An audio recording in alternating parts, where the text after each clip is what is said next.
What's up, everybody? It's Ronnie, Georgia. Right now I'm showing you the inside of my ads manager. So I'm going to give you a quick overview of how I use retargeting to stay in front of people. So I'm going to make this video pretty quick and pretty self-explanatory. So if it gets a little complex, stay with me because I'm going to loop around to it a couple times and explain exactly what it is that I'm talking about. So let's go ahead and dive into where we are right now. This is the Ads Manager, and I'm on the Campaign tab. There's 3 tabs to this whole thing. Imagine it like a giant funnel. Atop of the funnel is your campaign's actual overview. Right there in the middle of the funnel is your audience ad set. That's who you're advertising the ads to. And then down at the bottom of the funnel is your actual third tab, which is where your actual ads are placed. So now that you kind of have a visual of that, let's go ahead and dive right into the middle part of that section. And I'm going to be clicking on this one that says Video Views Retarget. So right now, that top of the funnel was there. Now we're in the middle of that funnel. So it's basically saying, look, we're advertising a video view campaign and we're putting it in front of these 4 different audiences. And what I'm doing is I'm spending about $20 a day.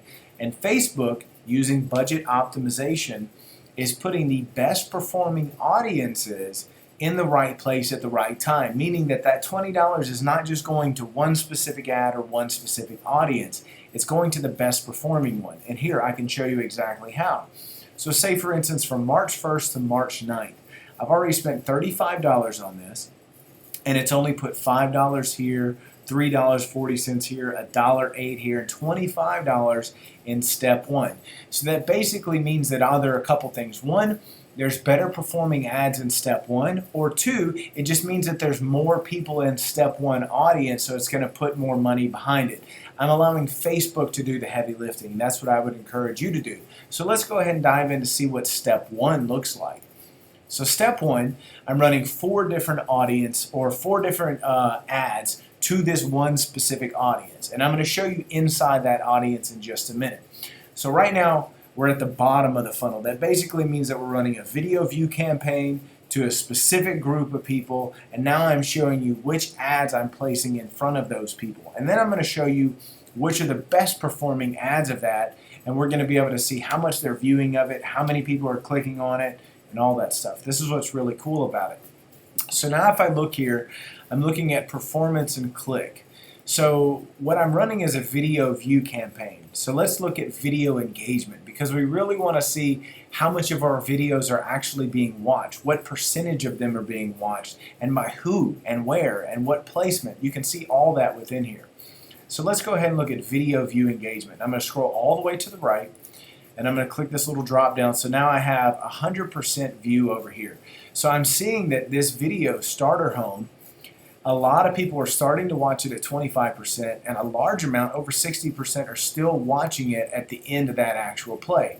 Now this one's not getting as much attention because it's geared directly to for sale by owners. So as you see right here, they've only put 78 cents behind this video.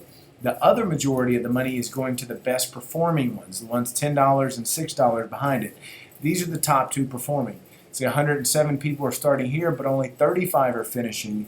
But on this one, 64 are actually finishing. So that gives you a little insight. I can show you the ad in just a moment of what your audience wants to see. You don't want to keep putting information in front of them and they not even engage with it. So you really want to be able to track your stats and say, oh wow, they actually really like this video. A lot more people watched it. I'm going to keep doing more videos like that. That's the whole point of this. So now let's look into ad cost.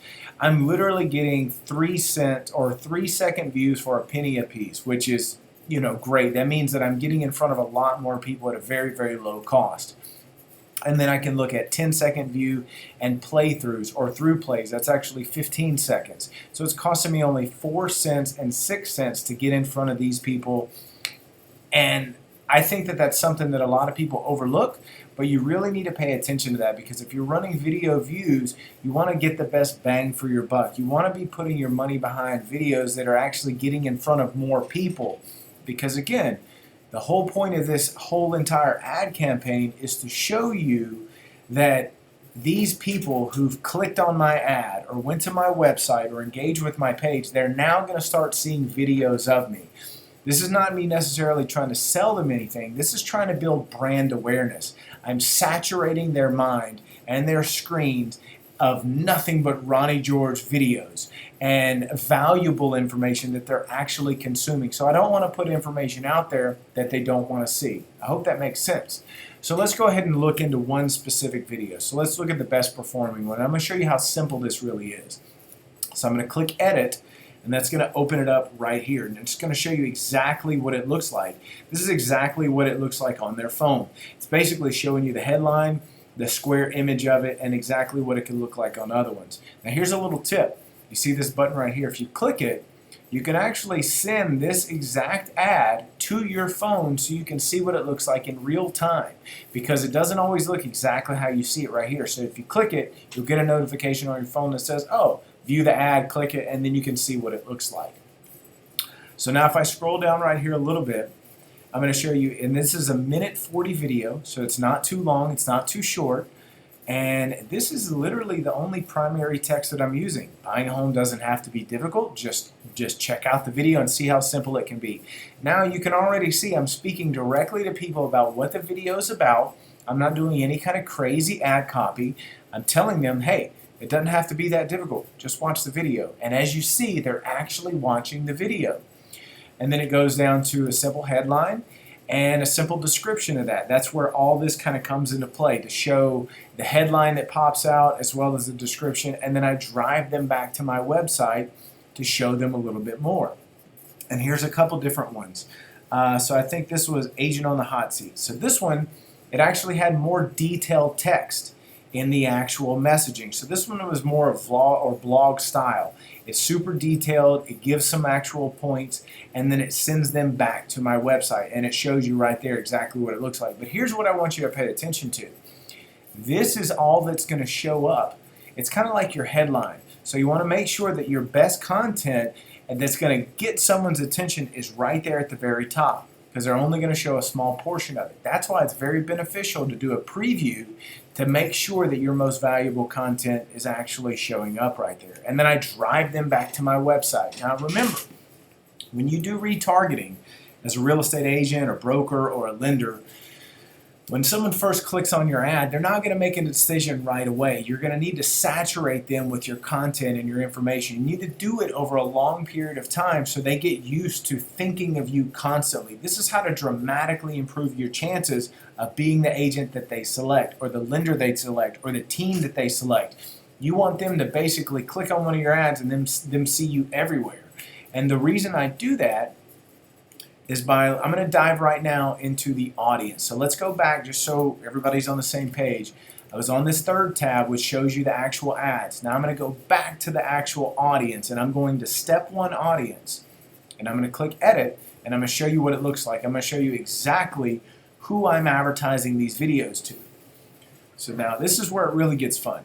So anybody that engaged with any of my Facebook business page, whether that's my page, my brokerage page, or whether they engage with it whatsoever, I'm going to be showing them these videos. I'm also going to be putting it in front of people that have engaged with any of my video views for the past 365 days. So if you have a video you put out of an old listing and people watched it like crazy, you can retarget people that watch certain percentages of those videos, whether it's 5 seconds, 10 seconds.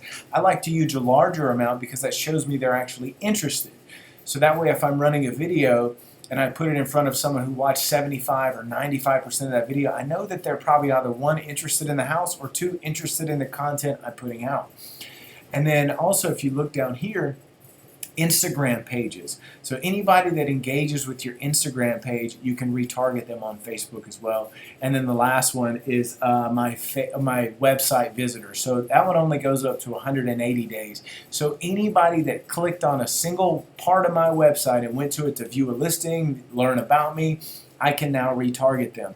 And now, as you see, I'm retargeting them with content about me. So it's not just stuff on Facebook. I'm using Facebook to get my information in front of them. So if someone's on Zillow or someone's on Trulia or Realtor or just searching the internet and they go to my website because there's links there, now I can start retargeting them. Now I'm going to be showing up on their phone on Facebook, and you can literally follow people around the internet. Hopefully you can see how powerful Facebook retargeting is. So now here's another thing. So this is just a broad overview and showing you that I'm putting these 4 videos into anybody who's engaged with any of my stuff. Now it gets a little more complex, and I can show you how to do this in more detailed training, but again, this is just an overview. So this is step 2. So I'm going to click on step 2. So now I'm going to start excluding people. Alright, so let me give you a brief overview. This basically means I'm going to advertise it to the same people, but I'm not going to show this set of videos to people that have engaged with any of this stuff within the past 20 days. So that means if they've seen my page, if they've clicked on any of my ads or anything like that, they're not going to see this set of videos until they haven't touched any of my content for 20 days. Then these videos, these set of videos right here, are going to start popping up in their news feed. Rent versus buy, the home buying process, how to get pre-approved, stop making the stuff difficult. So as you see, anybody that is engaged with my stuff, if they decide, I'm not interested, or I'm bored, or they get tired of seeing the same videos over and over, they'll stop engaging with your stuff and they'll fall off. And this is where people mess up, because they don't know how to keep engaging with those people. But now these people who are engaging, if they stop watching and engaging with my stuff for 20 days, now these videos are going to pop up and they're new, and they're going to be like, hey, there's that dude again. They'll probably click on it. They'll probably engage it. They'll probably watch it. And guess what happens? They get reset back at the very beginning. And then they start seeing my content again. It creates this churning effect to where they literally can't get out of your grasp because you're constantly in front of them with new content. Pretty cool, right? All right, so that's step 2. So that's 20 days. So now what happens if someone doesn't engage with any of my stuff for 20 days? What's going to happen? Well, guess what? They're going to see a whole new set of videos. 40 days. So now, after 20 days, if they haven't engaged with it, they're going to see those videos, and if they're like, all right, I've seen these over and over and over and over, okay, cool, and then they go for 40 days without engaging with any of my stuff at all, guess what's going to happen? A whole new set of videos is going to pop up. It's different ones with different images about pricing your property, about things that I can offer for you, about different strategies that I can offer for you. Pretty cool, right? So now the cool thing, if they engage on any of those, they're going to go right back to the very beginning, and they're going to be seeing all my videos again. So I'm constantly staying in front of them with all kind of different videos. And this is the final stage. This is step 4. So this is for anybody that hasn't engaged with anything for 60 days. So I know that by the time they get here, they've seen my stuff. They've seen my videos. They know who in the world I am because they keep engaging with it. Or they've at least had the opportunity to go through and see all my stuff constantly on their feed, whether they touch it or not. Then I'm going to hit them with a call to action. These are ones, all the other ones, they drive back to my website, and it's just getting them to engage with my stuff, and they keep seeing it, right? So now these are specific call to actions. Hey, are you looking to work with a trustworthy agent? Now I'm trying to speak directly to them using certain ad copy that's getting them to reach out to me. And what I do with these is I get them to click a link that drives it to a messenger and has them talk to me and I guess just reach out to me and say, hey, chat about the home buying process or chat about the buying process. I say it more specifically in the call to action, but the point of it is now I get them to reach out directly to me. So as you can see, that's why Facebook puts more of the money in front of the first audiences. It's because it's a bigger audience. Now these other ones, it's going to keep adjusting the budget. As you see right here, $5, $3, $1. It's going to put that money as that audience grows. Facebook is going to spend your money diligently. It's going to put it in the right places. So I hope that makes sense. Again, this is a quick overview of the entire process, and this is just one of the techniques that I use to stay in front of people. And if you would like me to get this set up for you, I'm actually starting to the point where I can train other people how to do this and even go into your business and set it up completely for you if you don't have time. All you have to do is send me a message right now and say, hey, Ronnie, I'm interested in getting your retargeting campaign set up, and we can just kind of go from there. So thank you for watching the video. I hope this is been really helpful and informative, and kind of showing you some power that Facebook is able to use. And again, this is just one simple strategy that I use to stay in front of people. So thanks for watching the video. Y'all have a good day.